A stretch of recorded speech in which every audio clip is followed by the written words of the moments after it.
1986년 9월 15일, 대한민국이 아시안게임의 열기로 뜨겁게 달아오르던 바로 그 무렵이었습니다. 경기도 화성시, 황금빛으로 물들어가던 평화로운 들판에서 한 여성이 영원히 집으로 돌아오지 못하는 일이 발생했습니다.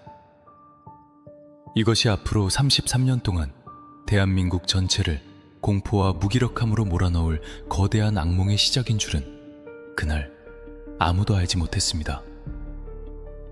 71세의 노인이 차가운 땅 위에서 발견되었을 때 형사들은 단순한 사고나 우발적인 강도 사건쯤으로 여겼습니다. 하지만 그것은 오산이었습니다. 논두렁 사이로 부는 바람 소리조차 비명처럼 들리기 시작했던 그날, 과연 그곳엔 어떤 악마가 숨쉬고 있었던 걸까요? 이 끔찍한 연쇄 사건의 진실을 끝까지 파헤친 형사들이 마주한 벽과 30년 만에 드러난 충격적인 범인의 정체를 알고 싶다면 지금 바로 구독 버튼을 누르고 여러분이 알고 싶은 사건의 이름을 댓글로 남겨주세요. 이야기는 1986년 가을, 경기도 화성군 태안읍이라는 조용한 시골 마을에서 시작됩니다. 당시 화성은 지금처럼 신도시가 들어선 번화한 곳이 아니었습니다. 사방이 논과 밭으로 둘러싸여 있고 밤이 되면 가로등 하나 찾기 힘들어 칠흑 같은 어둠이 내려앉는 전형적인 농촌이었습니다. 주민들은 문을 잠그지 않고 잘 정도로 서로를 믿었고, 범죄라고 해봐야 밭작물을 서리해 가거나 술 취한 이웃들의 주먹 다짐 정도가 전부였던 평화롭다 못해 심심하기까지 한 곳이었죠. 9월 19일 새벽, 목초지에서 첫 번째 희생자가 발견되었습니다. 피해자는 71세의 이모 여인. 그녀는 딸의 집을 다녀오던 길이었습니다. 발견 당시 현장의 모습은 베테랑 형사들의 고개를 갸웃거리게 만들었습니다. 단순한 강도 사건으로 보기에는 범인이 남긴 흔적이 너무나 기이했기 때문입니다. 피해자는 웅크린 자세로 본인이 입고 있던 옷가지 등을 이용해 결박된 상태였습니다. 보통의 강도라면 금품만 챙겨서 도주하기 바쁘지 굳이 시간을 들여 피해자를 그런 기괴한 형태로 남겨두지는 않습니다. 이것은 무언가 강정적인 배설 혹은 뒤틀린 소유욕이 반영된 행위처럼 보였습니다. 하지만 당시 수사 환경은 지금과는 비교도 할 수 없을 정도로 열악했습니다. CCTV는 고사하고 과학 수사라는 개념조차 희미했던 시절입니다.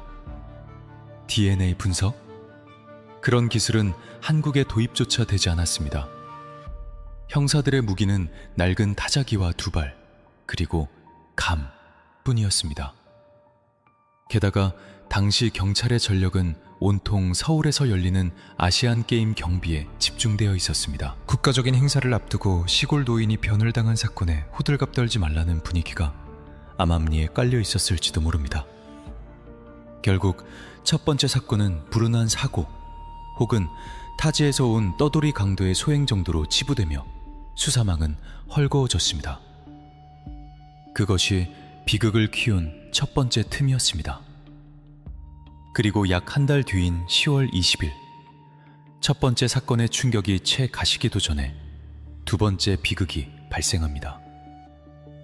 이번에는 농수로였습니다.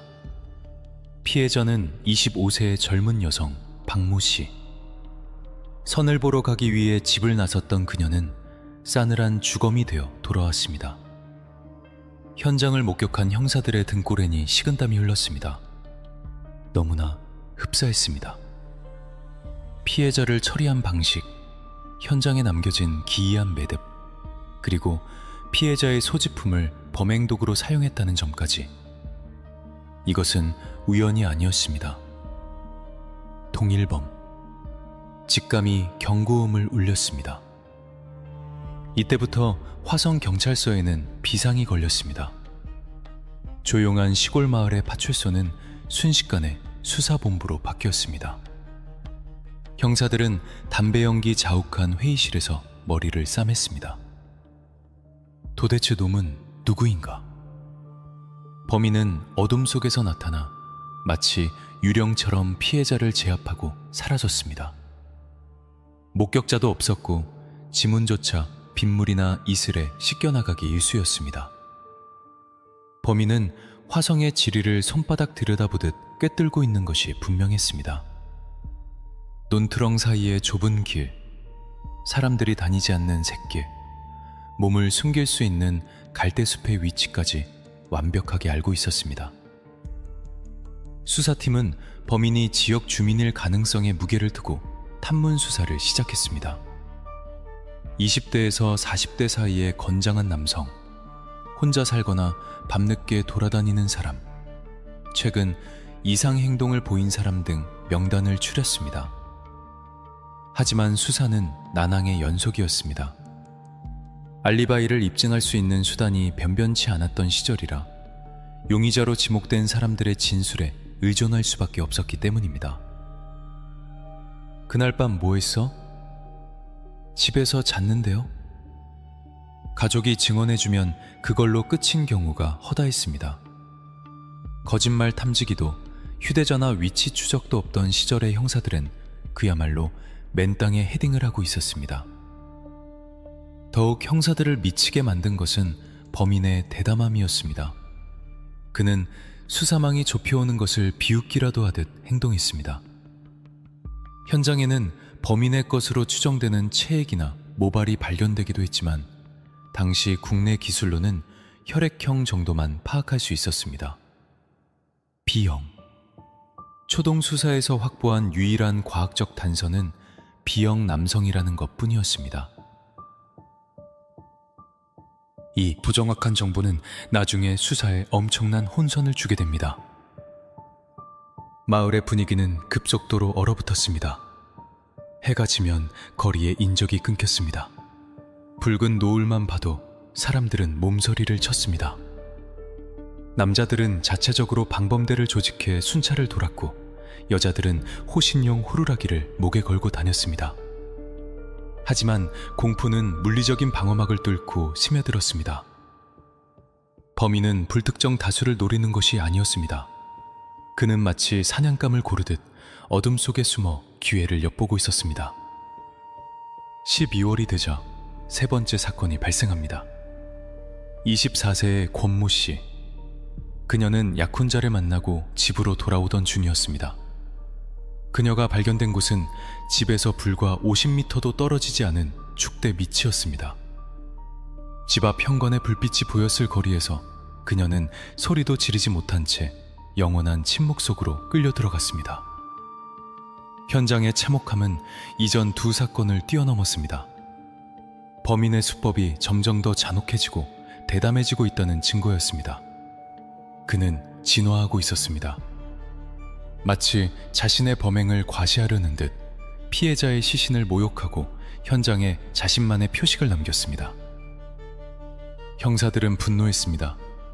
피해자의 가족들이 오열하는 소리가 경찰서 담장을 넘어 들려올 때마다 형사들은 죄책감에 고개를 들 수 없었습니다. 반드시 잡는다. 내 손으로 놈에게 수갑을 채우기 전에는 두 다리 뻗고 자지 않겠다. 형사들은 며칠 밤을 새우며 잠복 근무에 돌입했습니다. 논두렁에 엎드려 보기를 뜯기며 수상한 그림자를 쫓았습니다. 의심 가는 사람이 있으면 닥치는 대로 잡아들여 신문했습니다. 때로는 강압적인 수사가 이루어지기도 했습니다. 그만큼 절박했기 때문입니다. 하지만 범인은 연기처럼 잡히지 않았습니다. 1986년 12월 14일 네 번째 사건이 터졌습니다. 이번에는 선을 보러 나갔던 20대 여성이었습니다. 불과 4개월 사이에 4명의 여성이 희생되었습니다. 이제 화성 연쇄 사건은 단순히 지역 뉴스가 아니었습니다. 전 국민이 이 사건을 주목하기 시작했습니다. 언론은 연일 자극적인 헤드라인을 쏟아냈고 경찰 수뇌부는 범인을 잡지 못하면 옷을 벗으라며 현장 형사들을 압박했습니다. 그러나 이 모든 소동 속에서도 범인은 침묵을 지켰습니다.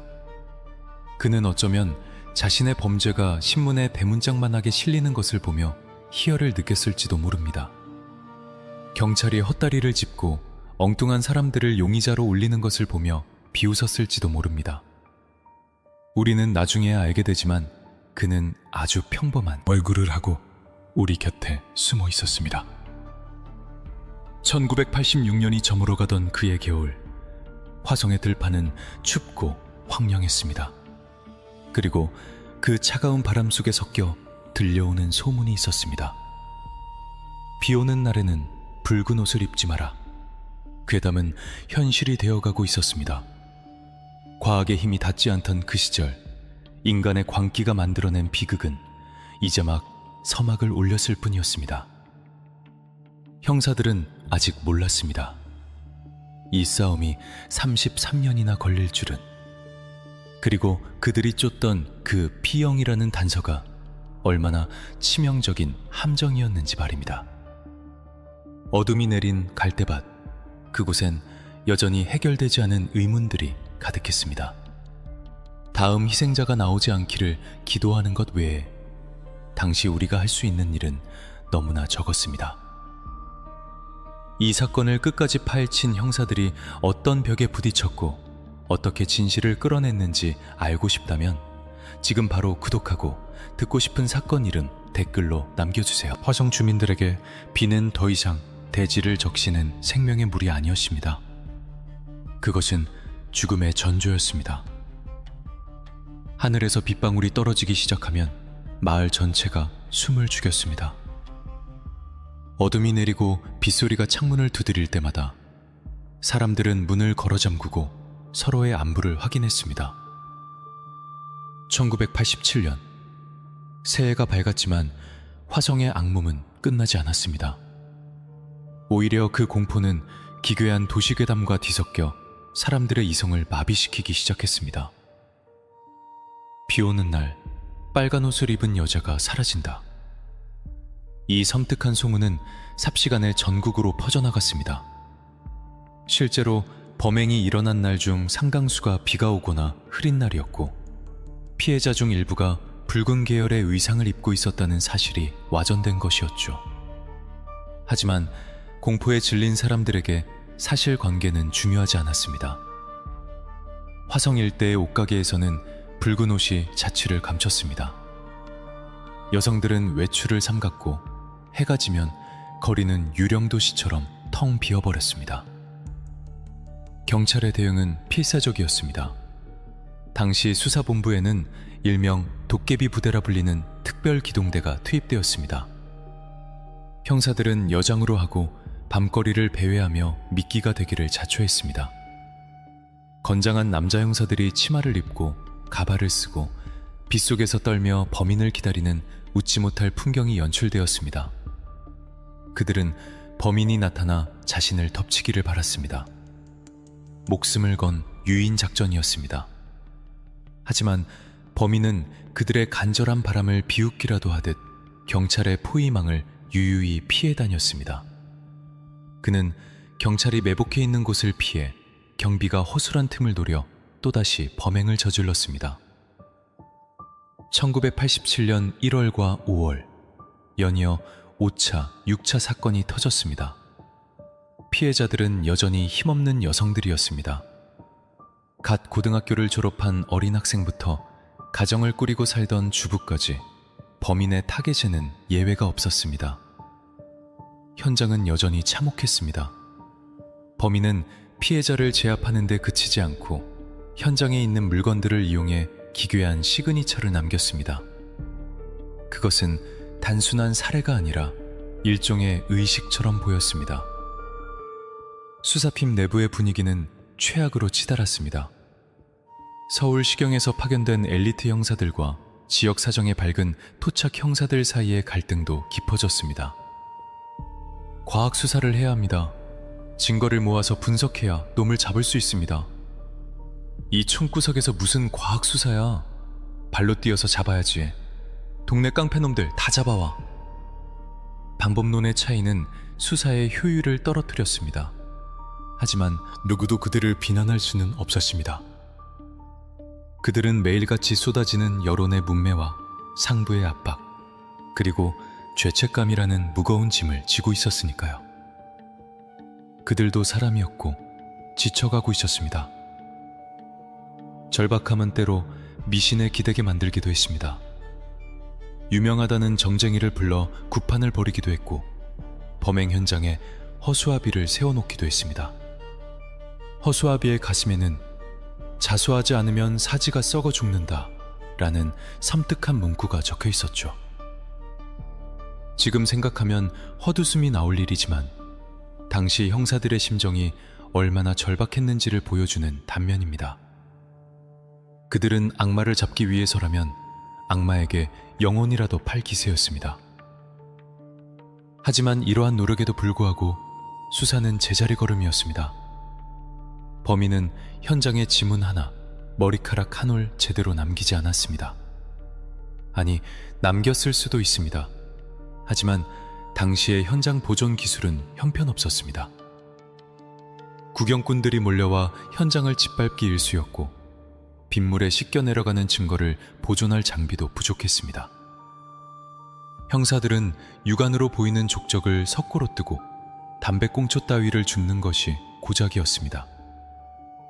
그나마 확보한 체액 샘플을 분석하기 위해 일본이나 미국으로 보내야 했는데 결과를 받아보는 데만 몇 달이 걸렸습니다.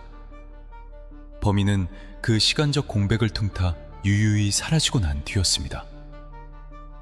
그러던 중 수사에 결정적인 혼선을 주는 사건이 발생합니다.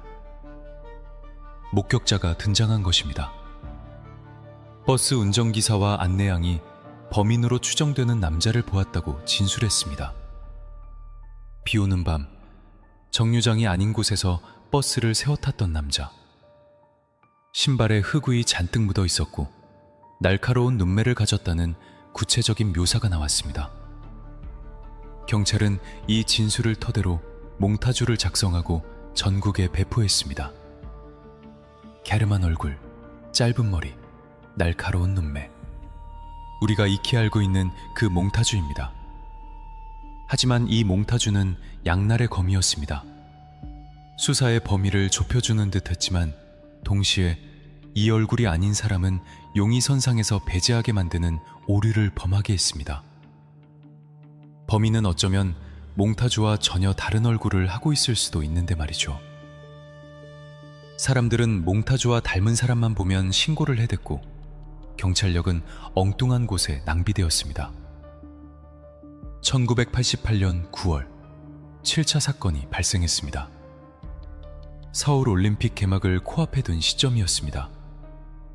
전 세계의 이목이 대한민국에 집중된 그 순간 화성의 어두운 농수로에서는 또 한 명의 희생자가 나왔습니다. 52세의 안모 여인. 그녀의 죽음은 올림픽의 화려한 팡파를 뒤에 가려졌습니다. 정부는 이 사건이 올림픽 분위기에 찬물을 끼얹을까 우려해 보도를 통제하려 했습니다. 형사들은 분통을 터뜨렸습니다. 사람이 죽어나가는데 올림픽이 대수냐? 하지만 그들의 외침은 거대한 국가적 행사라는 벽에 부딪혀 메아리 치지 못했습니다. 범인은 이 시기를 노린 것이 분명했습니다. 경찰의 경비병력이 올림픽 경기장 주변으로 차출된 틈을 타 가장 감시가 소홀한 틈을 파고들었습니다. 그는 단순히 본능에 따라 움직이는 짐승이 아니었습니다.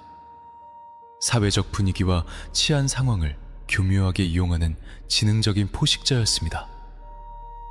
이 시기 화성 일대의 남성 주민들은 거의 모두가 용의자 취급을 받았습니다. 20세 이상의 남성 주민 전수조사가 실시되었고 수천 명의 주민들이 경찰서에 불려가 지문을 찍고 모발을 제출해야 했습니다. 무고한 시민들이 범인으로 몰려 고초를 겪는 일도 비일비재했습니다. 범인을 잡아라는 특명 아래 인권은 사치스러운 단어에 불과했습니다. 강압수사, 고문, 허위 자백. 이 과정에서 억울함을 호소하며 스스로 목숨을 끊는 사람까지 생겨났습니다. 화성 연쇄 사건은 피해자와 유가족뿐만 아니라 지역사회 전체에 씻을 수 없는 상처를 남기고 있었습니다. 비는 그치지 않았고 붉은 옷에 대한 공포는 여전히 마을을 휘감고 있었습니다. 그리고 형사들의 가슴 속에는 점점 더 큰 응어리가 쌓여갔습니다.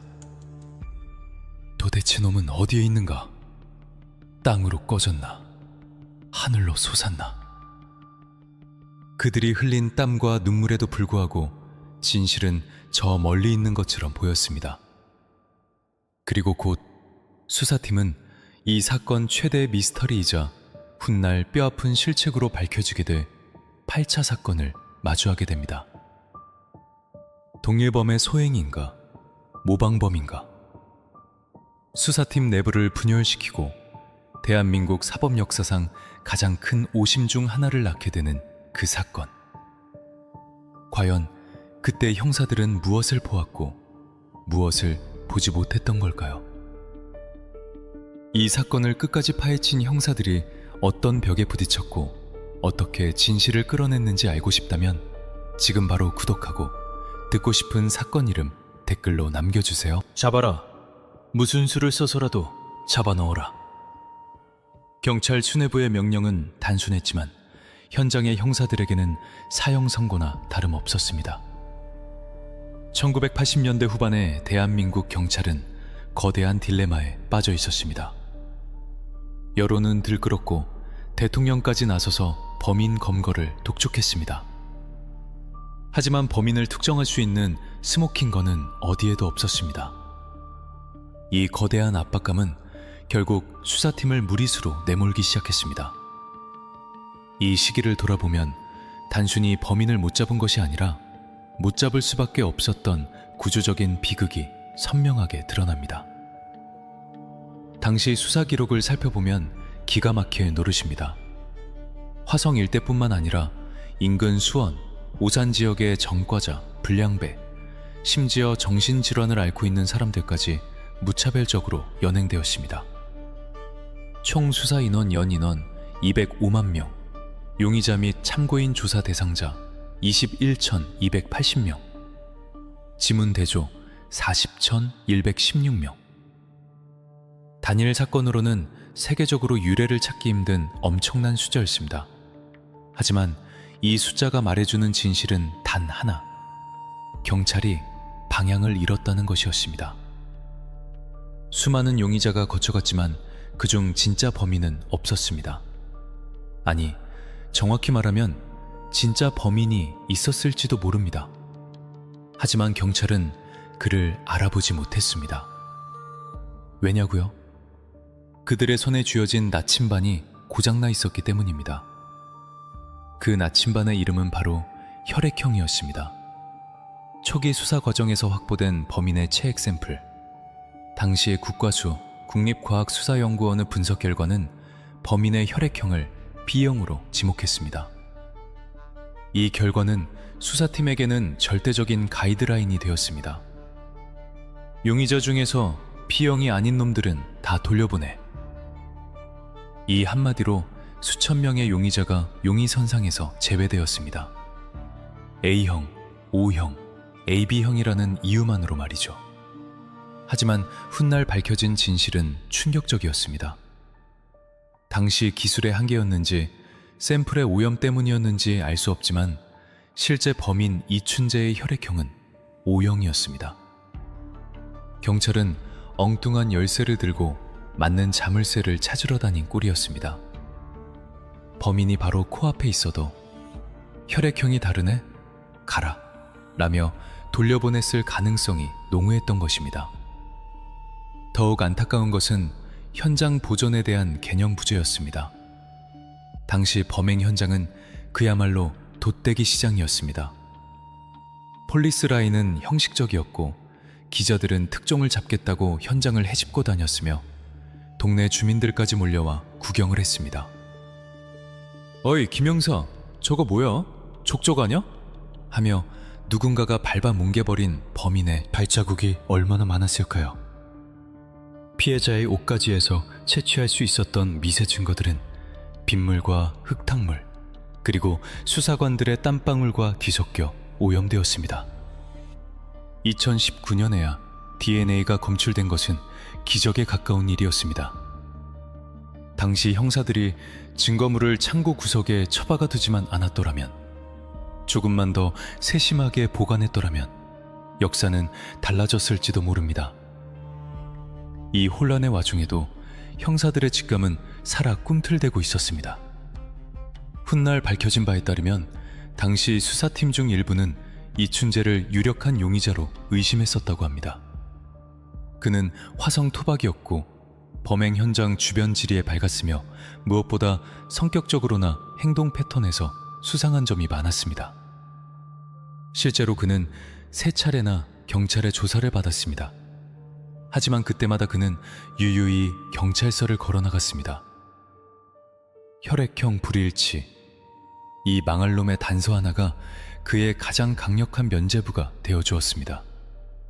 형사들이 심증을 가지고 그를 압박해도 과학적 증거라고 믿었던 오류가 그를 변호해주고 있었던 셈입니다. 이춘재는 속으로 쾌재를 불렀을 겁니다. 멍청한 경찰들, 내가 범인인데 날 눈앞에 두고도 못 잡네. 수사의 난맥상은 여기서 그치지 않았습니다. 과도한 실적 경쟁이 낳은 비극도 있었습니다. 범인을 잡았다는 공적을 세우기 위해 혹은 상부의 질책을 피하기 위해 억울한 사람을 고문하여 허위 자백을 받아내는 일이 빈번했습니다. 내가 죽였지. 바른 대로 말해. 잠을 재우지 않고 구타하고 물고문을 하는 야만의 시대였습니다. 그렇게 만들어진 가짜 범인들은 법정에서 무죄로 풀려나거나 억울한 옥살이를 해야 했습니다. 이 과정에서 스스로 목숨을 끊은 용의자도 있었고 고문 후유증으로 평생을 고통 속에 산 사람들도 있었습니다. 화성 연쇄 사건이라는 글물은 범인 한 사람만이 아니었습니다. 성과주의에 눈먼 공권력 또한 또 다른 형태의 괴물이 되어 무고한 시민들을 집어삼키고 있었습니다. 프로파일링이라는 개념조차 생소했던 시절, 범죄자의 심리를 분석하여 다음 행동을 예측하거나 범인의 특성을 파악하는 과학적 접근은 전무했습니다. 오로지 탐문과 잠복이라는 구시대적 방식에만 의존했습니다. 형사들은 범인이 변태 성역자일 것이라고만 추측했을 뿐 그가 평소에는 아주 조용하고 평범한 이웃의 얼굴을 하고 있을 거라는 사이코패스의 전형적인 특성을 간파하지 못했습니다. 범인 이춘재는 이 모든 상황을 즐겼을지도 모릅니다. 그는 수사망이 좁혀올 때마다 잠시 숨을 고르거나 수법을 조금씩 바꾸며 경찰을 조롱했습니다. 그는 경찰이 어디를 보고 있는지 정확히 알고 있었고 그 사각지대에서 움직였습니다. 등잔 밑이 어둡다. 이 속담처럼 범인은 경찰이 쳐놓은 그물 바로 밑에서 혹은 그물 사이를 유유히 헤엄치며 다음 사냥감을 물색하고 있었습니다. 그리고 1988년 겨울 8번째 사건이 발생합니다. 이 사건은 기존의 연쇄 사건과는 조금 다른 양상을 보였습니다. 실내에서 발생했고 범행 수법도 미묘하게 차이가 있었습니다. 경찰은 이것을 기회로 삼았습니다. 이건 모방범이다. 그리고 놈을 잡으면 이 지긋지긋한 연쇄살인의 고리를 끊을 수 있다. 그렇게 경찰은 한 남자를 지목했습니다. 소아마비 장애를 가진 윤모 씨. 그는 정말 범인이었을까요? 아니면 경찰의 조급함이 만들어낸 희생양이었을까요? 이 8차 사건의 처리는 화성 사건 수사 역사상 가장 치명적인 오점으로 남게 됩니다. 그리고 그 진실이 밝혀지기까지는 무려 30년이라는 긴 세월이 필요했습니다. 시대의 한계와 인간의 욕심이 뒤엉켜 만들어낸 거대한 미로. 그 속에서 진실은 점점 더 깊은 어둠 속으로 가라앉고 있었습니다. 과연 윤 씨는 어떻게 범인으로 몰리게 되었을까요? 그리고 경찰은 왜 그토록 확신했을까요? 이 사건을 끝까지 파헤친 형사들이 어떤 벽에 부딪혔고 어떻게 진실을 끌어냈는지 알고 싶다면 지금 바로 구독하고 듣고 싶은 사건 이름 댓글로 남겨주세요. 1988년 9월 16일 경기도 화성군 태안읍 진안리 13세 박영희 자신의 방에서 숨진 채 발견되었습니다. 이번 사건은 기존의 연쇄 사건들과는 결이 달랐습니다. 이전까지 범인은 주로 야외, 즉 논두렁이나 농수로 같은 인적이 드문 곳에서 범행을 저질렀습니다. 하지만 이번에는 대담하게도 피해자의 집 안으로 침입했습니다. 게다가 현장에 남겨진 흔적들도 미묘하게 차이가 있었습니다. 경찰은 즉각적으로 반응했습니다. 이건 연쇄살인범의 소행이 아닐 수도 있다. 모방범죄의 가능성이 크다. 당시 경찰에게는 성공 스토리가 절실했습니다. 연쇄살인마를 잡지 못해 여론의 문매를 맞고 있던 상황에서 모방범이라도 잡아서 국민들을 안심시켜야 한다는 압박감이 수사팀을 짓누르고 있었습니다. 그리고 그들의 레이더망에 한 남자가 걸려들었습니다. 인근 농기구 공장에서 일하던 22세의 청년 윤모 씨였습니다. 윤 씨는 소아마비로 인해 다리가 불편한 장애인이었습니다. 초등학교 중퇴 학력에 부모를 일찍 여의고 어렵게 살아가던 사회적 약자였습니다. 경찰은 현장에서 발견된 채모의 형태가 윤 씨의 것과 유사하다는 점을 근거로 그를 체포했습니다. 당시 국과수가 사용한 분석법은 방사성 동위원소 분석법 NAA였습니다. 지금의 기준으로 보면 신뢰도가 현저히 떨어지는 방식이었지만 당시에는 최첨단 과학 수사기법으로 포장되었습니다. 경찰은 이 불확실한 과학적 증거를 들이밀며 윤 씨를 압박했습니다. 네가 죽였지?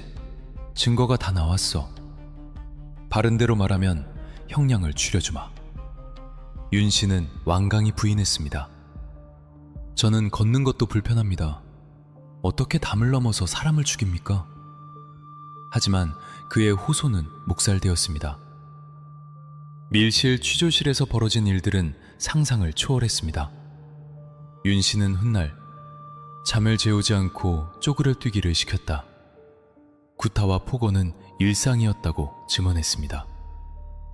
3일 밤낮으로 이어진 가혹행위 끝에 정신적으로나 육체적으로나 한계에 몰린 윤 씨는 결국 경찰이 불러주는 대로 자술서를 썼습니다. 제가 죽였습니다. 경찰은 환호했습니다.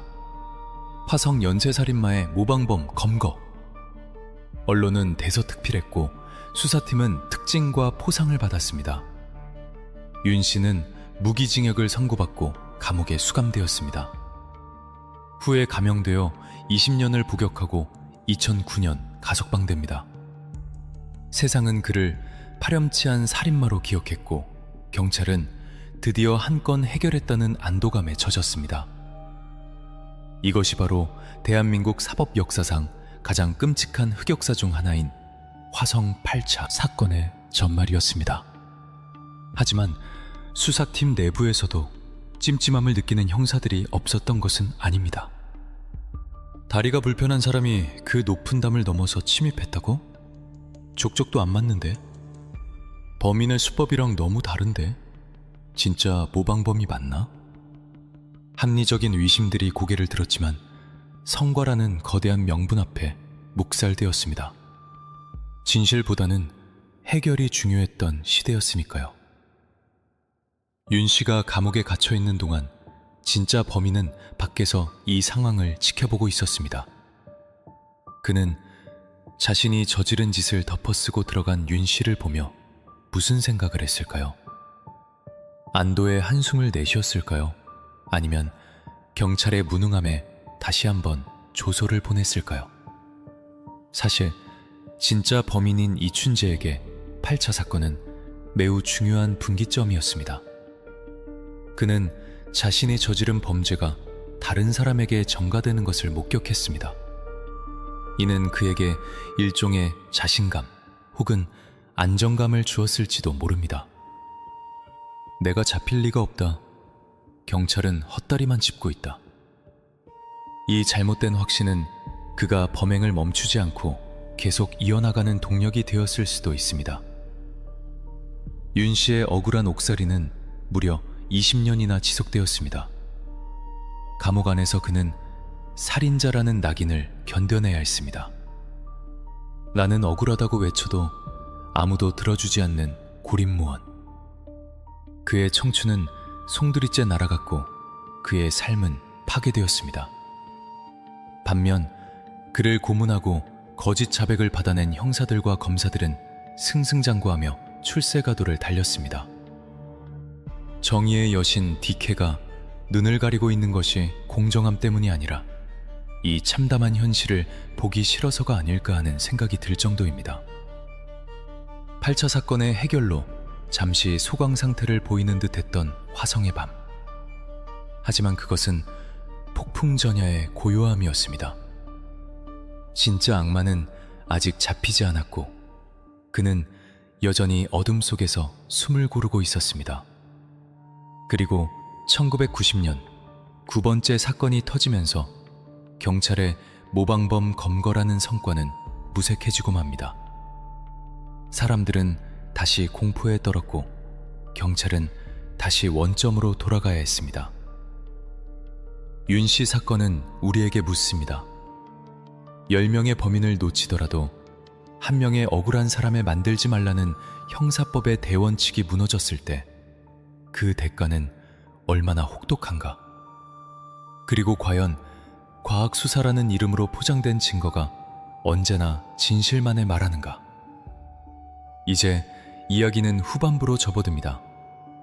화성의 악몽이 끝나가던 1991년 마지막 10차 사건 이후 범인은 후련히 자취를 감춥니다. 그리고 긴 침묵의 시간이 흐릅니다.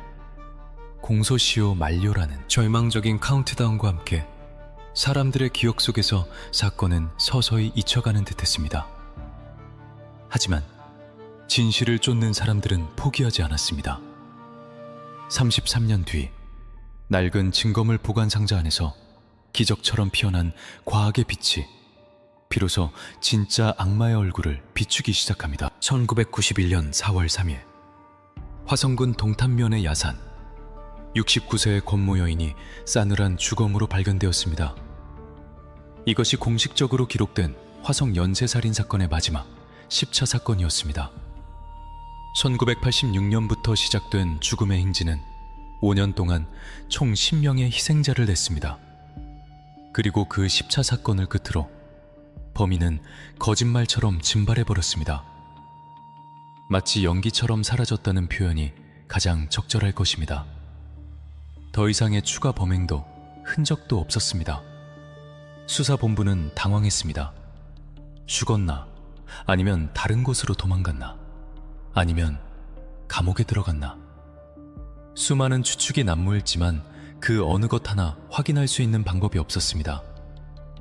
화성 일대를 샅샅이 뒤졌던 형사들의 눈빛은 점점 공허해져 갔습니다. 매일 아침 브리핑룸의 칠판에는 용의자들의 이름이 적혔다가 지워지기를 반복했습니다.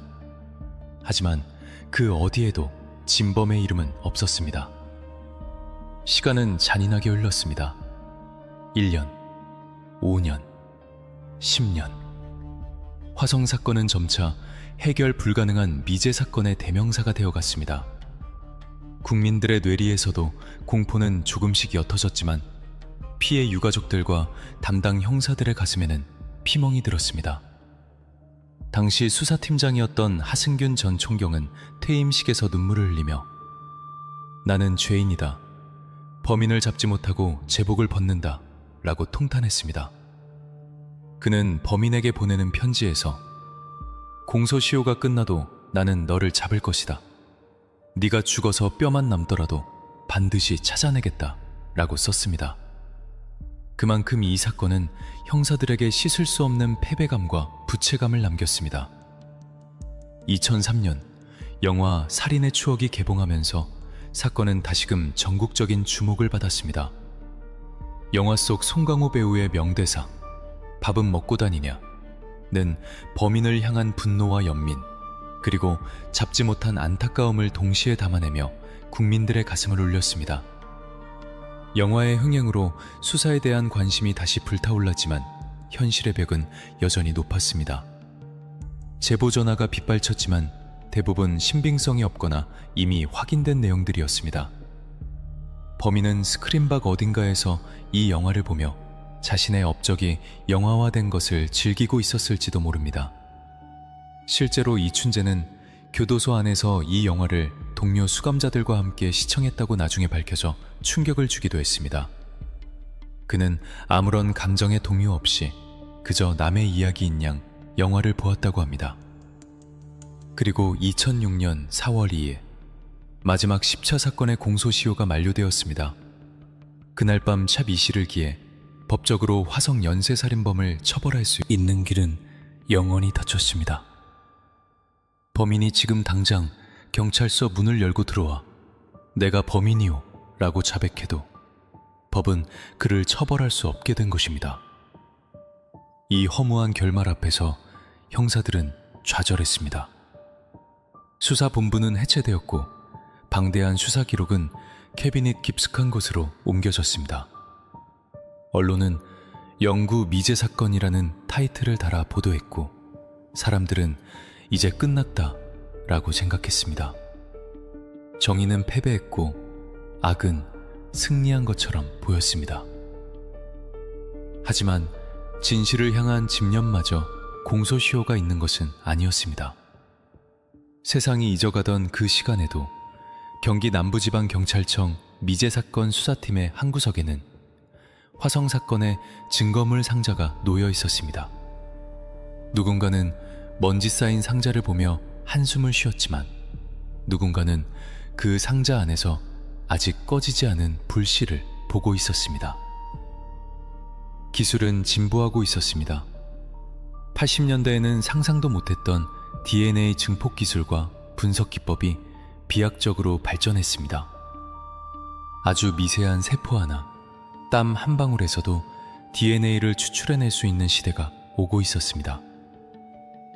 만약 지금의 기술로 다시 분석한다면 이 작은 만약이라는 호기심과 의지가 거대한 반전의 서막을 열게 됩니다. 2019년 경찰은 캐비닛 속에 잠들어 있던 피해자들의 유류품을 다시 꺼냈습니다. 30년이 지난 속옷, 빗바러진 옷가지들. 그것들은 단순한 유품이 아니라 범인의 정체를 알려줄 마지막 타임캡슐이었습니다. 국립과학수사연구원 NFS1바유자 연구원들은 숨을 죽이고 현미경을 들여다보았습니다. 그리고 마침내 낡은 섬유 조직 사이에서 범인의 것으로 추정되는 DNA 조각을 찾아냈습니다. 그것을 데이터베이스 LABP에 내조하는 순간 모니터에 한 남자의 정보가 떠올랐습니다. 일치합니다. 그 남자는 어디에 있었을까요? 해외로 도주했거나 이미 죽었을 것이라는 예상을 뒤엎고 그는 아주 가까운 곳에 있었습니다. 그것도 경찰의 관리 감독하에 아주 오랫동안 말이죠. 등잔밑이 어둡다는 말은 틀리지 않았습니다. 범인은 1994년 처제 성폭행 살해 사건으로 무기징역을 선고받고 부산 교도소에 수감 중이었습니다. 그 안에서 그는 1급 모범수였습니다. 동료들에게 친절하고 교도관들에게 순종적이며 종교 활동에도 열심이었던 사람. 누구도 그를 연쇄 살인마라고 의심하지 않았습니다. 그는 가면을 쓰고 20년 넘게 완벽한 이중생활을 해오고 있었습니다. 공소시효가 끝난 줄 알고 안심하고 있었을 그에게 과학이라는 이름의 사신이 두드리기 시작했습니다. 똑똑똑, 이춘재 씨, 면회 왔습니다. 이제부터 진짜 싸움이 시작됩니다.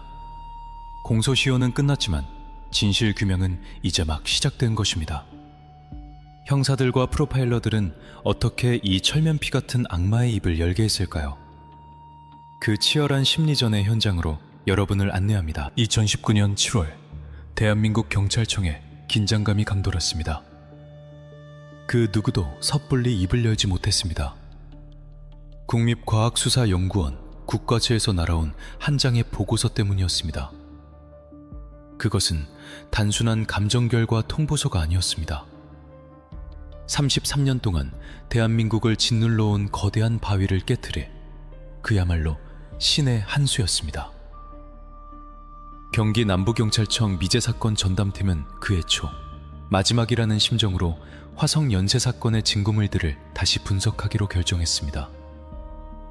사실 큰 기대는 없었습니다. 이미 30년이나 지난 증거물들이었습니다. 곰팡이가 슬거나 오염되었을 가능성이 컸고, 당시의 열악한 보관 상태를 고려하면 온전한 DNA를 검출한다는 건 기적에 가까운 일이었습니다. 하지만 2000년대 이후 비약적으로 발전한 DNA 증폭 기술 PCR과 Y 염색체 분석법은 과거에는 불가능했던 영역을 가능하게 만들었습니다. 연구원들은 피해자의 속옷과 옷가지에서 눈에 보이지도 않는 미세한 흔적들을 찾아냈습니다. 그리고 마침내 5차, 7차, 9차 사건의 증거물에서 동일한 남성의 DNA가 검출되었습니다. 떨리는 손으로 이 DNA 정보를 범죄자 데이터베이스 코디스기티에 입력하고 엔터키를 눌렀을 때 화면에는 일치라는 단어가 붉게 빛났습니다. 그 DNA의 주인은 부산교도소에 수감 중인 56세의 남성 이춘재였습니다. 경찰들은 자신의 눈을 의심했습니다. 이춘재, 그는 누구인가? 기록을 조회해보니 그는 1994년 충북 청주에서 처제를 성폭행하고 살해한 혐의로 무기징역을 선고받고 25년째 복역 중인 수감자였습니다. 세상에, 놈이 감옥에 있었어? 형사들은 무릎을 쳤습니다. 범인이 1991년 이후 왜 갑자기 사라졌는지, 왜 더 이상의 범행이 없었는지 모든 퍼즐이 맞춰지는 순간이었습니다. 그는 범행을 멈춘 것이 아니라 다른 범죄로 잡혀서 사회에서 격리되었던 것입니다. 만약 그가 그때 잡히지 않았다면 화성의 비극은 청주로, 그리고 또 다른 도시로 계속 이어졌을지도 모릅니다. 더욱 충격적인 것은 교도소 내에서의 그의 모습이었습니다. 교도관들과 동료 수감자들의 평판은 한결같았습니다. 이춘재요? 그 사람 법 없이도 살 사람이에요. 화도 한 번 안 내고 작업반장까지 할 정도로 성실해요. 가석방 심사 대상에도 올랐던 걸로 아는데요. 그는 1급 모범수였습니다. 교도소라는 작은 사회 안에서 그는 완벽한 가면을 쓰고 있었습니다. 온화하고 조용하고 성실한 중년 남성, 그것이 이춘재의 겉모습이었습니다. 심지어 그는 교도소 내 도자기 전시회에서 입상할 정도로 손재주가 좋았다고 합니다. 그 섬세한 손으로 과거에 사람을 묶고 해쳤다는 사실을 상상이나 할 수 있었을까요? 이중성, 사이코패스의 전형적인 특징이었습니다. 그는 자신의 본성을 철저히 숨기고 시스템에 순응하는 척 연기하며 가석방의 기회를 노리고 있었던 것입니다. 만약 DNA 기술이 조금만 더 늦게 발전했다면, 혹은 경찰이 재수사를 포기했다면, 그는 갱생한 모범 시민이라는 타이틀을 달고 우리 곁으로 돌아왔을지도 모릅니다. 생각만 해도 등골이 오싹해지는 시나리오입니다. 경찰은 극비리에 수사팀을 꾸렸습니다. 언론에 정보가 새어나가는 것을 막고 확실한 자백을 받아내기 위한 전략을 짰습니다. 베테랑 형사들과 국내 최고의 프로파일러들이 부산으로 향했습니다. 그들의 목표는 단 하나, 이춘재의 입에서 내가 했습니다 라는 말을 듣는 것. 하지만 상황은 녹록지 않았습니다. 이미 공소시효는 지났고 이춘재는 자신이 법적으로 처벌받지 않는다는 사실을 잘 알고 있을 터였습니다. 게다가 그는 25년 동안 감옥에서 산전수전을 다 겪으며 멘탈이 강해질 대로 강해진 상태였습니다.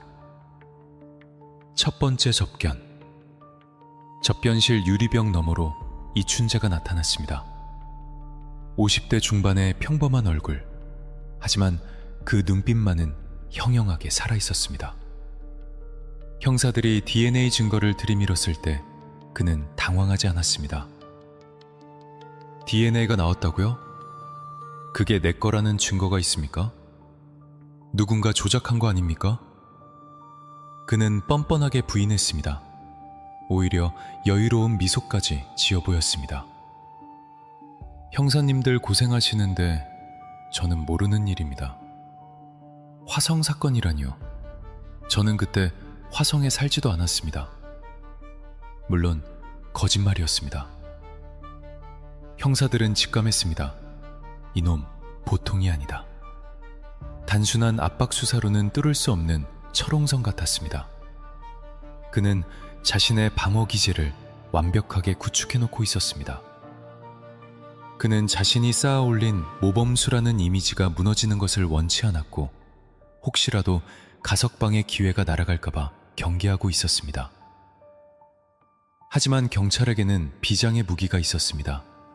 바로 9차례에 걸친 끈질긴 접견과 프로파일러들의 심리전이었습니다. 그들은 이춘재를 범죄자가 아닌 인간으로 대우하며 라포, 신뢰관계를 형성하기 시작했습니다. 그의 이야기를 들어주고 그의 방어막을 한 겹씩 벗겨내기 시작했습니다. 춘재씨, 우리가 당신을 처벌하러 온 게 아니에요. 진실을 알고 싶을 뿐입니다. 당신도 이제 짐을 내려놓고 싶지 않나요? 그리고 결정적인 순간, 경찰은 그가 도저히 부인할 수 없는 과학적 증거들을 하나씩 테이블 위에 올려놓았습니다. 5차, 7차, 9차. 피해자의 속옷에서 나온 당신의 DNA. 확률 10의 23승분의 1. 이것은 전 세계 인구를 다 합쳐도 당신밖에 없다는 뜻입니다. 이춘재의 표정이 흔들리기 시작했습니다. 그의 눈동자가 미세하게 떨렸습니다. 가면이 금가고 있었습니다. 그는 깨달았을 것입니다. 더 이상 도망칠 곳은 없다는 것을. 그리고 자신의 완전 범죄 신화가 과학 앞에 무참히 깨졌다는 것을. 드디어 2019년 9월 그가 입을 열었습니다. 네, 맞습니다. 제가 다 했습니다. 그런데 그의 입에서 나온 말은 형사들의 예상을 뛰어넘는 것이었습니다. 그는 단순히 화성사건 10건만을 자백한 것이 아니었습니다. 화성사건 말고도 더 있습니다. 악마의 고백은 이제부터가 진짜였습니다. 부산교도소 접견실의 공기는 무거웠습니다. 베테랑 프로파일러조차 긴장하게 만드는 침묵이 흘렀습니다. 이춘재는 여전히 포커페이스를 유지하고 있었습니다. 그는 자신이 쥔 카드가 무엇인지, 경찰이 쥔 카드가 무엇인지 끊임없이 계산하고 있는 눈치였습니다. 수사팀은 전략을 바꿨습니다. 단순히 네가 범인이다 라고 몰아붙이는 것은 하수나 하는 짓이었습니다. 이춘재 같은 유형의 범죄자는 강하게 압박할수록 더 단단하게 입을 닫아버리거나 쾌락을 위해 수사관들을 가지고 놀 가능성이 컸기 때문입니다. 프로파일러들은 그에게 말할 수 있는 무대를 만들어주기로 했습니다. 그의 자기애성 성향을 자극하는 것이었죠. 이춘재 씨, 당신이 한 일이 아니라면 DNA가 왜 나왔을까요? 우리는 당신의 이야기를 듣고 싶습니다. 언론이나 세상 사람들이 떠드는 소문 말고 당신 입으로 직접 듣는 진실 말입니다. 형사들은 그에게 사탕이나 과자 같은 간식을 건네며 날씨 이야기나 교도소 생활 같은 사소한 주제로 대화를 시작했습니다. 범죄자와 형사가 아니라 마치 오랜 지인처럼 대화를 유도했습니다. 이것은 고도의 심리 기법이었습니다. 그가 경계심을 풀고 자신에 대해 이야기하고 싶게 만드는 것. 접견 횟수가 늘어날수록 이춘재의 태도에 미묘한 변화가 감지되었습니다. 처음에는 증거가 조작됐다며 펄쩍 뛰던 그가 어느 순간부터는 형사들의 질문에 귀를 기울이기 시작했습니다. 그리고 결정적인 순간 프로파일러는 준비해둔 폭탄을 터뜨렸습니다. 이춘재 씨, DMA 결과는 99.999%가 아닙니다. 100%입니다. 당신이 그 현장에 있었다는 것은 과학이 증명했습니다. 이제 남은 건 당신이 왜 그랬는지, 그리고 어떻게 했는지를 설명하는 것뿐입니다. 당신이 침묵한다고 해서 이 사실이 사라지지는 않습니다. 오히려 비겁한 사람으로 남을 뿐이죠. 비겁하다는 말, 어쩌면 이 단어가 그의 자존심을 건드렸을지도 모릅니다. 연쇄살인마들은 종종 자신의 범죄를 예술이나 업적으로 생각하는 경향이 있습니다. 자신의 행위가 타인에 의해 왜곡되거나 축소되는 것을 참지 못하는 심리. 이춘재 역시 그랬습니다. 4차 접견이 있었던 날, 이춘재는 갑자기 종이와 펜을 달라고 요구했습니다. 형사들은 숨을 죽였습니다. 그는 종이 위에 무언가를 적어내려가기 시작했습니다. 살인 12 파시, 강간 19, 미수 15. 그것은 암호와도 같았지만 그 의미를 깨닫는 순간 형사들의 등골은 서늘해졌습니다. 살인 14건, 성범죄 34건. 그가 스스로 자백한 범죄의 목록이었습니다. 화성 연쇄 살인 사건으로 알려진 10건 외에도 사건의 살인과 수십 건의 성범죄를 더 저질렀다는 충격적인 고백이었습니다. 다 제가 한 겁니다. 그의 목소리는 너무나 덤덤해서 더 비현실적이었습니다. 마치 오늘 점심 메뉴를 이야기하듯 혹은 무용담을 늘어놓듯 그는 입을 열었습니다. 그는 기억 속에 저장해 두었던 범행의 디테일들을 하나씩 끄집어냈습니다. 피해자를 만난 장소, 날씨, 피해자의 인상착의, 심지어 당시 피해자가 신었던 양말의 색깔까지. 30년 전의 일을 어제 일처럼 생생하게 기억하고 있었습니다. 형사들이 가장 놀랐던 것은 그가 현장의 지형지물을 묘사하는 방식이었습니다. 거기 논두렁 옆에 작은 수로가 하나 있는데 그 위로 넘어가면 경찰 기록에조차 남아있지 않은 세세한 현장 상황을 그는 정확하게 그려냈습니다. 이것은 진범만이 알 수 있는 정보, 즉 비밀의 폭로이었습니다. 더 이상 의심의 여지가 없었습니다. 그는 이렇게 덧붙였습니다. 언젠가는 이런 날이 올 줄 알았습니다. 마치 오랫동안 기다려온 숙제를 마친 사람처럼 그는 홀가분한 표정을 지었습니다. 하지만 그 표정 뒤에는 섬뜩한 악의가 숨어 있었습니다. 그는 죄책감을 느껴서 자백한 것이 아니었습니다.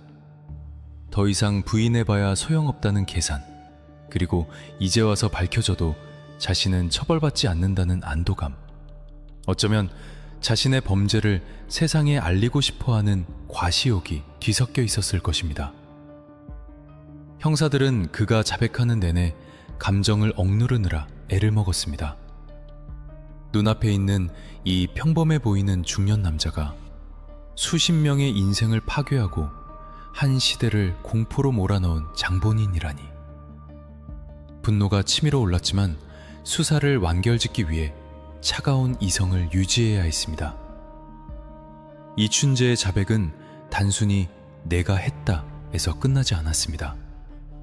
그는 그동안 경찰이 미제로 남겨두었던 혹은 엉뚱한 사람을 범인으로 지목했던 사건들까지 술술 불기 시작했습니다. 그 중에서도 가장 충격적인 것은 바로 8차 사건에 대한 언급이었습니다. 8차 사건이요? 그것도 제가 했는데요? 형사들은 귀를 의심했습니다.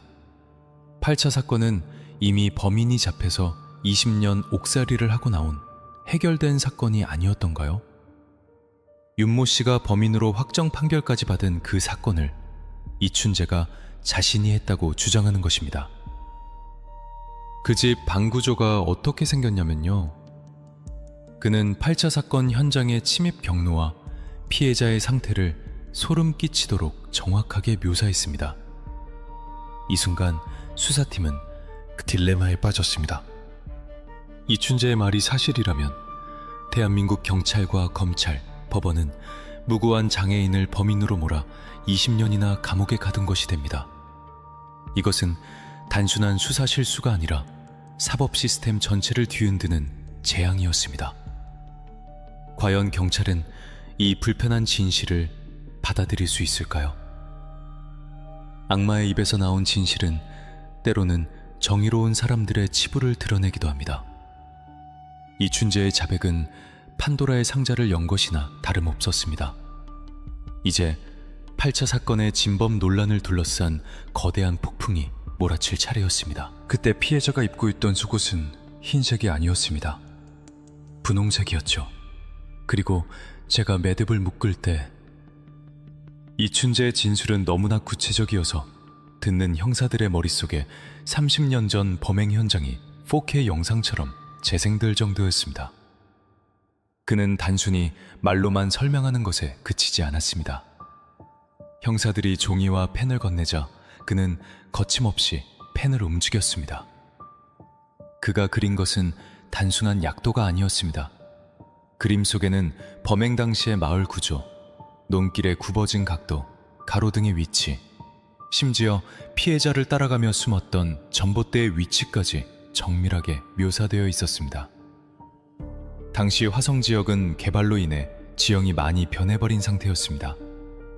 30년 전의 지도를 펼쳐놓고 대조해보던 수사팀은 경악을 금치 못했습니다. 이춘재의 기억 속 지도는 1980년대 국토지리정보원의 지도보다 더 정확했기 때문입니다. 어떻게 이걸 다 기억합니까? 형사가 물었습니다. 이춘재는 무덤덤하게 대답했습니다. 머릿속에 사진처럼 남아 있습니다. 지우려고 해도 안 지워지더군요.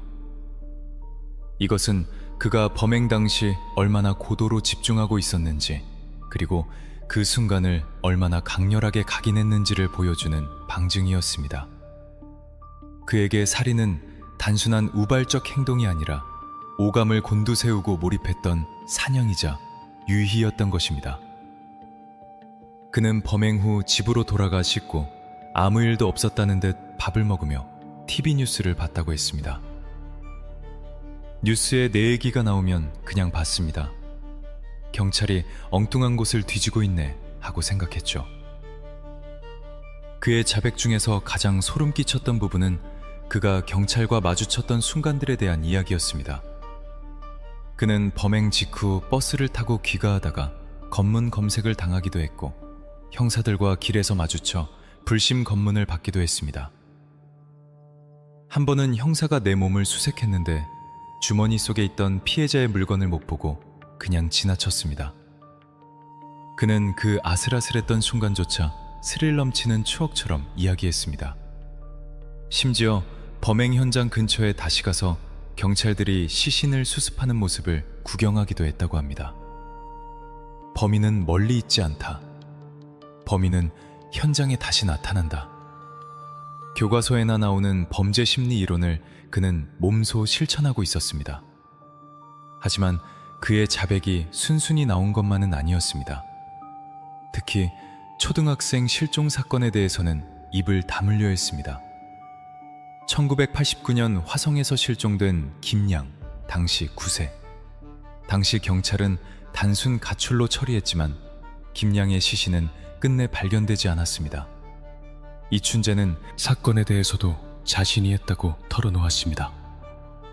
줄넘기로 묶었습니다. 그리고 산속에 아이의 유류품과 뼈 일부가 발견되었음에도 당시 경찰이 이를 은폐했다는 의혹까지 제기되었습니다. 이춘재의 입을 통해 드러난 진실은 과거 경찰의 부실 수사와 은폐 의혹까지 들춰내며 사건을 더욱 거대한 파장으로 몰고 갔습니다. 수사팀은 그의 자백을 검증하기 위해 그를 부산교도소에서 수원으로 이송했습니다. 현장 검증은 하지 않았지만 그를 데리고 화성 일대를 돌며 지리감을 확인했습니다. 차창 밖으로 변해버린 풍경을 보며 이춘재는 혼잣말처럼 중얼거렸습니다. 여기는 예전엔 논이었는데 아파트가 들어섰네. 그가 가리키는 곳마다 과거에 시신이 발견되었거나 범행이 일어났던 장소였습니다. 그는 마치 자신의 영토를 순찰하는 왕처럼 과거의 살인 현장들을 짚어냈습니다. 형사들은 그에게 물었습니다. 왜 그랬습니까? 도대체 이유가 뭡니까? 그는 명확한 동기를 대지 못했습니다. 모르겠습니다. 그냥 충동이 일면 참을 수가 없었습니다. 화가 나면 누군가를 해쳐야 풀렸습니다. 그에게 피해자는 인격체가 아니었습니다. 그저 자신의 비틀린 욕망을 해소하기 위한 도구, 화풀이 대상에 불과했습니다. 반성이나 후회의 기색은 찾아보기 힘들었습니다. 그가 자백한 이유는 죄책감 때문이 아니라 더 이상 숨길 수 없게 된 상황에서 자신의 범죄 기록을 정정하고 완성하고 싶어하는 심리 때문으로 보였습니다. 내가 한 건 10건이 아니라 14건이다.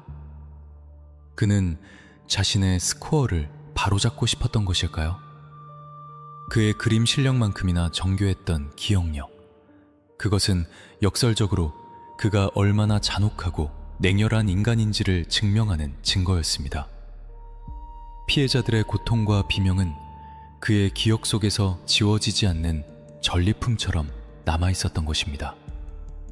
이제 모든 퍼즐 조각이 맞춰졌습니다. 이춘재는 자신이 화성 연쇄살인 사건의 진범임을, 그리고 그 외의 여죄들까지 모두 시인했습니다.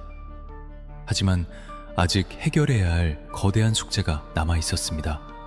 바로 8차 사건의 범인으로 몰려 20년을 감옥에서 보낸 윤 씨. 이춘재의 자백이 사실이라면 윤 씨는 억울한 옥살이를 한 것입니다. 진실과 거짓이 뒤바뀐 20년의 세월. 과연 국가는 윤 씨에게 어떻게 사죄해야 할까요? 그리고 이춘재는 법정에 서서 윤 씨의 무죄를 증언해 줄까요? 드라마보다 더 드라마 같은 재심 법정의 이야기가 기다리고 있습니다. 저는 사람을 죽이지 않았습니다. 제발 믿어주세요. 1989년 법정에서 울려 퍼지던 한 청년의 절규는 아무에게도 가닿지 않았습니다. 판사봉이 내려쳐지는 소리와 함께 22살 윤 씨의 세상은 무너져 내렸습니다. 그리고 30년이 지난 2019년, 진짜 범인 이춘재 입에서 나온 한마디가 그 무너진 세상을 다시 세우기 시작했습니다. 8차 사건, 그거 제가 했습니다. 대한민국 사법 역사상 유례없는 일이 벌어졌습니다. 진범이 잡히지 않은 미제 사건을 해결하는 것도 어렵지만 이미 대법원 확정 판결까지 나고 형기까지 마친 사건을 뒤집는다는 건 그야말로 하늘의 별 따기였습니다. 사법부와 검찰, 경찰 모두 자신의 과오를 인정해야 하는 일이었으니까요. 하지만 이춘재의 자백은 너무나 구체적이고 결정적이어서 더 이상 외면할 수 없었습니다. 2020년 11월 수원지방법원 화성 8차 사건 재심 공판이 열렸습니다. 법정의 분위기는 엄숙하다 못해 비장했습니다. 피고인석에는 백발이 성성한 윤 씨가 앉아 있었습니다. 그는 더 이상 20대의 청년이 아니었습니다. 억울한 옥살이와 고문의 후유증으로 몸과 마음이 병든 노인이 되어 있었습니다. 그리고 증인석에는 삭발을 하고 마스크를 쓴 이춘재가 등장했습니다. 34년 만에 대중 앞에 모습을 드러낸 화성 연쇄살인범. 방청석에서는 숨죽인 탄식과 분노의 웅성거림이 터져나왔습니다. 이춘재는 담담한 목소리로 증언을 시작했습니다. 그날 밤 저는 대문이 열려있는 집을 보고 우발적으로 들어갔습니다. 방 안에 여자가 자고 있었고, 그는 윤 씨가 범인으로 몰렸던 그날 밤의 상황을 마치 어제 일처럼 묘사했습니다. 그가 설명한 침입 경로, 피해자의 신체 특징, 범행 도구 등은 당시 경찰이 윤 씨를 범인으로 만들기 위해 끼워 맞췄던 엉터리 시나리오와는 차원이 달랐습니다. 변호인은 이춘재에게 물었습니다. 증인은 왜 30년 동안 침묵했습니까? 윤 씨가 억울하게 잡혀갔다는 걸 알고 있었습니까? 이춘재는 잠시 침묵하더니 대답했습니다. 알고 있었습니다. 하지만 그때는 제가 잡힐까봐 두려웠습니다. 윤 씨에게 미안합니다. 미안하다는 말, 그 한마디가 과연 윤 씨의 잃어버린 20년을 보상해 줄 수 있을까요? 방청석에 앉아있던 윤 씨는 고개를 떨구고 눈물을 흘렸습니다. 그것은 분노의 눈물이자 긴 세월 가슴속에 맺혀있던 응어리가 터져나오는 해방의 눈물이었습니다. 이날 법정에서는 또 하나의 충격적인 사실이 밝혀졌습니다. 당시 수사 경찰관들이 윤 씨에게 가했던 고문과 가혹행위, 그리고 국가주의 감정 결과, 조작 의혹까지 국가는 한 무고한 시민을 범인으로 만들기 위해 조직적으로 움직였던 것입니다. 재심 재판부는 이 모든 과정을 면밀히 검토했습니다. 2020년 12월 17일 선고 공판. 재판장은 판결문을 읽어내려갔습니다. 목소리는 차분했지만 힘이 실려 있었습니다. 피고인 윤 씨는 수사기관의 불법 체포와 감금, 폭행과 가혹행위로 인해 자백을 강요받았습니다. 당시 유죄의 증거로 쓰였던 국과수 감정서는 신뢰할 수 없습니다. 반면 이춘재의 자백은 신빙성이 매우 높습니다. 그리고 마침내 역사적인 주문이 낭독되었습니다. 피고인은 무죄. 법정 안에는 박수 소리가 터져나왔습니다. 윤 씨는 변호인과 부둥켜 안고 오열했습니다. 31년 만에 벗겨진 살인자의 누명. 판사는 판결문 낭독 후 자리에서 일어나 윤 씨에게 고개를 숙였습니다. 법원을 대표해 사법부의 과오에 대해 깊이 사과드립니다. 피고인의 잃어버린 시간에 대해 조금이나마 위로가 되기를 바랍니다. 사법부가 피해자에게 머리 숙여 사과하는 보기 드문 장면이었습니다. 윤 씨는 법원을 나서며 취재진에게 말했습니다. 이제야 두 다리 뻗고 잘 수 있을 것 같습니다. 저 같은 사람이 다시는 나오지 않았으면 좋겠습니다. 그의 말은 묵직한 울림을 주었습니다. 그의 무죄 판결은 단순히 한 개인의 명예회복을 넘어 대한민국 형사 사법 시스템의 인권과 증거재판주의의 중요성을 다시 한번 각인시키는 계기가 되었습니다. 하지만 씁쓸함은 남습니다. 윤 씨는 무죄를 받았지만 그를 고문했던 형사들, 기소했던 검사, 판결했던 판사들 중 누구 하나 제대로 처벌받은 사람은 없었습니다. 공소시효가 지났기 때문입니다. 정의는 실현되었지만 그 정의는 너무나 늦게 도착했고 책임져야 할 사람들은 법의 그늘 뒤로 숨어버렸습니다. 이춘재는 재심 증언을 마치고 다시 교도소로 돌아갔습니다. 그는 이제 화성 연쇄살인 사건의 진범이라는 공식 타이틀을 달게 되었습니다. 하지만 그 역시 이 사건들로 인해 추가 처벌을 받지는 않습니다. 공소시효 만료, 법은 그를 다시 심판할 수 없습니다. 다만 그는 죽는 날까지 감옥에서 한 발자국도 나갈 수 없을 것입니다. 가석방 없는 무기징역, 그것이 그에게 주어진 영원한 형벌입니다. 모든 것이 밝혀졌습니다.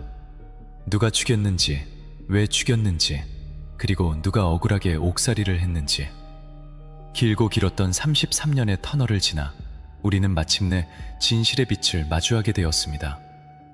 이제 마지막으로 이 사건이 우리에게 남긴 것들을 정리해볼 시간입니다. 화성 연쇄살인 사건. 이제는 이춘재 연쇄살인 사건으로 이름이 바뀐 이 비극은 1986년 가을 벼 배기가 한창이던 평화로운 들판에서 시작되어 2020년 법정의 무죄 판결로 마침표를 찍었습니다.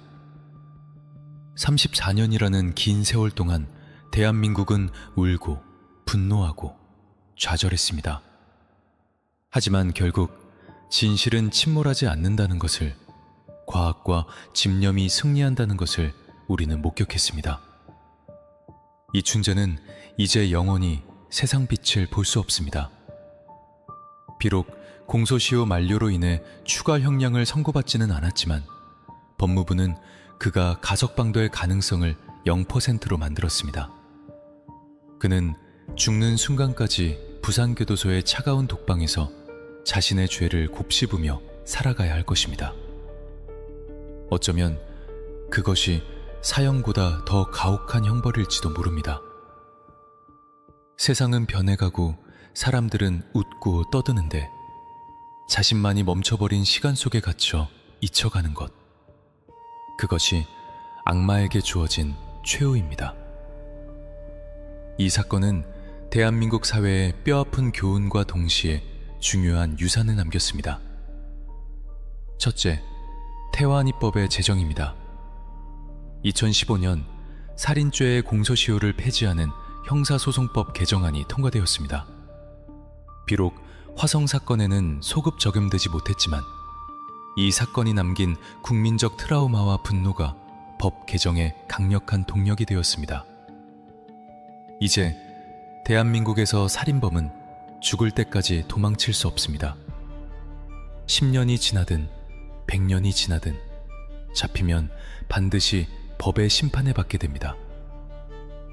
둘째, 과학수사의 비약적인 발전입니다. 80년대 주먹구구식 수사의 한계를 통감한 경찰은 이후 과학수사에 대한 투자를 아끼지 않았습니다. DNA 데이터베이스 구축, 프로파일링 기법 도입, 현장 감식 기술의 현대화 등 오늘날 대한민국 경찰의 과학수사 역량은 세계적인 수준에 도달했습니다. 화성 사건은 우리에게 실패를 통해 배운다는 말을 가장 아프게 증명해 보였습니다. 셋째, 인권 수사의 중요성을 각인시켰습니다. 윤 씨의 억울한 20년 옥살이는 실적주의에 매몰된 강압수사가 어떤 끔찍한 결과를 초래하는지 보여주는 반면교사가 되었습니다. 10명의 도둑을 놓치더라도 한 명의 억울한 사람을 만들지 말라. 이 법원의 무게를 우리는 윤 씨의 눈물을 통해 다시 한번 깨달았습니다. 하지만 우리가 절대 잊지 말아야 할 것은 따로 있습니다. 바로 피해자들입니다. 이 모 할머니, 박모 씨, 권모 씨, 김양, 이름조차 제대로 불리지 못하고 몇 차 피해자라는 숫자로만 기억되던 그들. 그들에게도 사랑하는 가족이 있었고 꿈이 있었고 따뜻한 밥을 먹으며 웃던 일상이 있었습니다. 그 평범한 행복이 한순간에 짓밟혔습니다. 화성의 들판에 아파트가 들어서고 도로는 넓어졌지만 유가족들의 가슴속 상처는 여전히 아물지 않았을 것입니다. 늦게나마 진범이 밝혀진 것이 그들에게 작은 위로가 되었기를 간절히 바랄 뿐입니다. 그리고 끝까지 포기하지 않았던 형사들, 공소시효가 끝나도 잡는다던 하승균 전 총경의 다짐, 30년 된 증거물 상자를 다시 열어본 미제사건팀의 집념, 그들이 있었기에 완전 범죄는 없다는 정의가 실현될 수 있었습니다. 그들은 단순히 범인을 잡은 것이 아니라 대한민국의 자존심을 지켰습니다. 이야기를 마치며 여러분께 묻고 싶습니다. 우리는 지금 안전한가요? CCTV가 곳곳에 있고 과학수사가 발전했다고 해서 범죄가 사라지는 것은 아닙니다. 제2, 제3의 이춘재는 여전히 어딘가에서 다른 모습으로 다른 가면을 쓰고 우리 곁에 숨어 있을지도 모릅니다. 우리가 할 수 있는 일은 끊임없이 관심을 갖고 감시하고 기억하는 것입니다. 잊지 않는 것, 그것만이 희생자들을 추모하고 또 다른 비극을 막는 유일한 길입니다. 화성의 바람 소리는 이제 멈췄지만 그날의 진실은 영원히 역사에 기록될 것입니다. 악은 성실하다.